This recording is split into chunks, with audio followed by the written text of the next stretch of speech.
ಲೋಕಸಭಾ ಚುನಾವಣೆ ಅಂಗವಾಗಿ ತುರ್ವಿಹಾಳ ಪಟ್ಟಣದ ಪಿಡಬ್ಲ್ಯೂಡಿ ಕ್ಯಾಂಪ್ನಲ್ಲಿ ಆಯೋಜಿಸಿದ್ದ ತುರ್ವಿಹಾಳ ಹಾಗೂ ತಿಡಿಗೋಳ ಜಿಲ್ಲಾ ಪಂಚಾಯಿತಿ ವ್ಯಾಪ್ತಿಯ ಕಾಂಗ್ರೆಸ್ ಕಾರ್ಯಕರ್ತರ ಬಹಿರಂಗ ಸಭೆ ಜರುಗಿತು.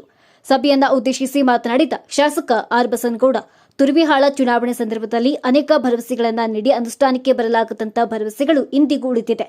ಪ್ರತಿಯೊಬ್ಬರ ಖಾತೆಗೆ 15 ಲಕ್ಷ ರೂಪಾಯಿ ಹಣ ಜಮಾ ಮಾಡುವ ಭರವಸೆ, ನಿರುದ್ಯೋಗ ನೀಗಿಸುವುದು, ಅನೇಕ ಭರವಸೆಯನ್ನ ನೀಗಿಸಲಾಗದೆ ಬರೀ ಸುಳ್ಳನ್ನೇ ಸಾರಿದ್ದಾರೆ. ಆದರೆ ಇವರ ಸುಳ್ಳಿನ ಸಾಮ್ರಾಜ್ಯ ಉಳ್ಳಲಿದೆ ಎಂದು ಗುಡುಗಿದರು. ನಂತರ ಮಾತನಾಡಿದ ಸಚಿವ ಶಿವರಾಜ್ ತಂಗಡಗಿ, ಇಂದಿನ ಯುಗದಲ್ಲಿ ಜನರು ಬದಲಾಗಿದ್ದಾರೆ, ಸತ್ಯದ ಕಡೆ ಕೈ ತೋರುತ್ತಿದ್ದಾರೆ. ನಮ್ಮ ಸರ್ಕಾರ ಸಾರ್ವತ್ರಿಕ ಚುನಾವಣೆಯಲ್ಲಿ ಕೊಟ್ಟ ಮಾತಿನಂತೆ ಶಕ್ತಿ ಯೋಜನೆ, ವಿದ್ಯಾರ್ಥಿ ವೇತನ, ಗೃಹಲಕ್ಷ್ಮಿ ಯೋಜನೆ, 200 ಯೂನಿಟ್ ಉಚಿತ ವಿದ್ಯುತ್ ಸೇರಿದಂತೆ 5 ಗ್ಯಾರಂಟಿಗಳನ್ನು ಅನುಷ್ಠಾನಕ್ಕೆ ತಂದು ಅಭಿವೃದ್ಧಿ ಕಾರ್ಯಕ್ಕೆ ಮುನ್ನುಡಿ ಬರೆದಿದೆ. ಈ ಬಾರಿ ಕೊಪ್ಪಳ ಲೋಕಸಭಾ ಚುನಾವಣೆ ಅಭ್ಯರ್ಥಿಯಾಗಿ ರಾಜಶೇಖರ್ ಹಿಟ್ನಾಳ್ ಅವರಿಗೆ ಮತ ಹಾಕಿ ಮತವನ್ನ ಹಾಕಿಸುವ ಮೂಲಕ ಆಶೀರ್ವದಿಸಿ ಎಂದು ಮನವಿ ಮಾಡಿದರು.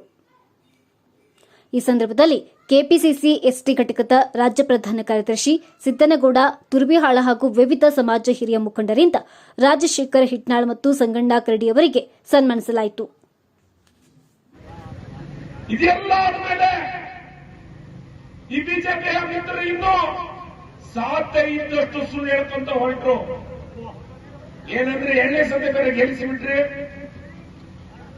ಈ ದೇಶದೊಳಗ ಮತ್ತೊಮ್ಮೆ ಪ್ರಧಾನಮಂತ್ರಿಗಳು ನರೇಂದ್ರ ಮೋದಿ ಅವರು ಹಾಕ್ಬಿಟ್ರು. ಅವ್ರಿಗೆ ಏನಾಗ್ಬಿಡುತ್ತೆ ಅಂದ್ರ ನಾವು ಸುಳ್ಳು ಹೇಳೋದನ್ನೇ ಜನರಿಗೆ ಒಂಥರ ಸುಖ ಸಿಗಕತ್ತೈತೆ ಅಂತ ತಿಳ್ಕೊಂಡು ಮತ್ತೆ ಡಬಲ್ ಸುಳ್ಳು ಹೇಳಕ್ಕಾಗ್ತೀವಿ. ಡಬಲ್ ಸುಳ್ಳು ಅಂದ್ರೆ ಏನು? ನಮ್ಮ ಯುವಕರಿಗೆ ಹೇಳಿದ್ರು, ಎಲ್ಲಿ ಬೇಕಲ್ಲಿ ನಿಂತ ನಮ್ಮ ಯುವಕರು ಬಿಜೆಪಿ ಫ್ಲಾಗ್ ನೋಡಿದ್ರೆ ಸಾಕು, ಮೋದಿ ಮೋದಿ ಮೋದಿ ಮೋದಿ ಅನ್ನೋರು. ಯಾಕಂತಾರಂತ ಹುಡುಗರಿಗೆ ಕೇಳಿದ್ವಿ. ಅವ್ರು ಹೇಳಿದ್ರು, ಸರ್ ನಾವು ಬಂದ್ರೆ 1 ವರ್ಷಕ್ಕೆ 2 ಕೋಟಿ ಉದ್ಯೋಗ ಕೊಡ್ತಾರ ಅಂದ್ರು. ಆ ಯುವಕರಿಗೆ ನಾನು ಮೊನ್ನೆ ಮಾತಾಡ್ತಾ ಹೇಳಿದೆ, ಎಲ್ಲಪ್ಪ ನಿಮ್ಮ ಉದ್ಯೋಗ ಅಂತ ಕೇಳಿದೆ. ಇದೇ ಮಾತನ್ನ ಮೋದಿ ಅವ್ರಿಗೆ ಕೇಳಿದ್ರು ಯುವಕರು. ಮೋದಿಯವರು ಹೇಳಿದ್ರು, ಉದ್ಯೋಗ ಅಲ್ಲ, ಇವ್ರಿಗೆ ಹೇಳಿದ್ರು ಯುವಕರಿಗೆ, ದಯಮಾಡಿ ಪಕೋಡ ಮಾರಕ್ ಹೋಗ್ರಿ ಅಂತಂದು.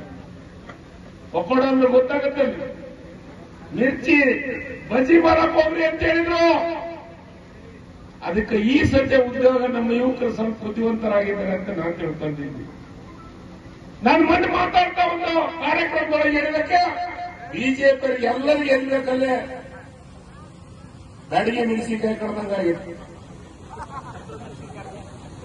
ಏನ್ ಮಾತಾಡ್ತಿದ್ರು ಅಂದ್ರೆ ತಂಗಡಿಗೆ ಮೋದಿ ಅವರಿಗೆ ಮಾತಾಡ್ಬಿಟ್ಟು ಭಾರಿ ದೊಡ್ಡ ಅಪರಾಧ ಮಾಡಿದ್ರೆ ವಿಚಾರ ಹೇಳ್ತಾ ಇದ್ರು. ದೊಡ್ಡ ಅಪರಾಧ ವಿಚಾರ ನಾನು ಕೇಳಿದೆ.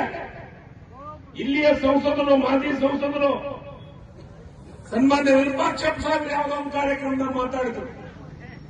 ತಂಗಡಿಗೆ ಅವರು ವಿರೂಪಾಕ್ಷಕ್ಕೆ ಮೋದಿ ಅವ್ರ ಬಗ್ಗೆ ಮಾತಾಡ್ಬಿಟ್ರು, ದೊಡ್ಡ ತಪ್ಪನ್ನು ಮಾಡ್ಬಿಟ್ರು. ನಾನು ಕೇಳ್ತೀನಿ, ಮೋದಿ ಅವರಿಗೆ ಕ್ವಶನ್ ಮಾಡೋಕೆ ಶಕ್ತಿ ನಿಮಗೂ ಇದೆ, ನಮಗೂ ಇದೆ ಅನ್ನೋ ಮಾತನ್ನು ಹೇಳ್ಬೇಕಾಗುತ್ತೆ. ಯಾವ ಅರ್ಥದೊಳಗೆ ಕೇಳಿದ್ದೀನಿ ವಿರೂಪಾಕ್ಷಪ್ಪ ಸಾಹೇಬ್ರೆ, ನಮ್ಮ ಯುವಕರು ಇವತ್ತು ಆದಿ ತಪ್ಪು ಅಂತ ಕೆಲಸ ಆಗ್ತಾ ಇದೆ. ನೀವು ಸುಳ್ಳು ಹೇಳಿದ್ದೀರಿ, ಬಿಜೆಪಿ ಮಿತ್ರರು ಉದ್ಯೋಗ ಕೊಡ್ತೀನಿ ಅಂತ ಸುಳ್ಳು ಹೇಳಿ ನಮ್ಮ ಯುವಕರನ್ನು ಆದಿ ತಪ್ಪಿಸಿದ್ರಿ. ಅದಕ್ಕೆ ನಾನು ಕ್ವಶನ್ ಅದಕ್ಕೆ ಕೇಳ್ತಾ ಇದ್ದೀನಿ ಮೋದಿ ಅವರಿಗೆ. ನಿಮಗೆ ನಿಜವಾದ ಬಿಜೆಪಿ ಅವರಿಗೆ ಅರ್ಥ ಕರ್ತಿದ್ರೆ ನೀವು ನುಡಿದಂತೆ ನಡೆದಿದ್ದೀರಿ ಅನ್ನಂಗಿದ್ರೆ 2 ಕೋಟಿ ಉದ್ಯೋಗದ ಲಿಸ್ಟ್ 1 ವರ್ಷಕ್ಕೆ ಲಿಸ್ಟ್ ಕೊಡಿ, 10 ವರ್ಷಕ್ಕೆ 25 ಕೋಟಿಯ ಲಿಸ್ಟ್ ಅನ್ನು ಕೊಡಿ, ನಾನು ನಿಮಗೆ ಶರಣಾಗ್ತಾ ಆಗ್ತೀನಿ ಅಂತ ಮಾತನ್ನು ಹೇಳಿದೆ ಅವರಿಗೆ. ಹೌದಲ್ಲ ರೀ?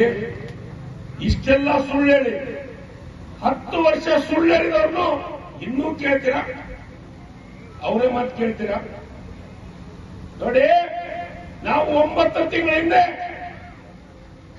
ನಾನು, ಬಸನಗೌಡರು, ಅಂಬಲಗೌಡ ಸಾಹೇಬರು,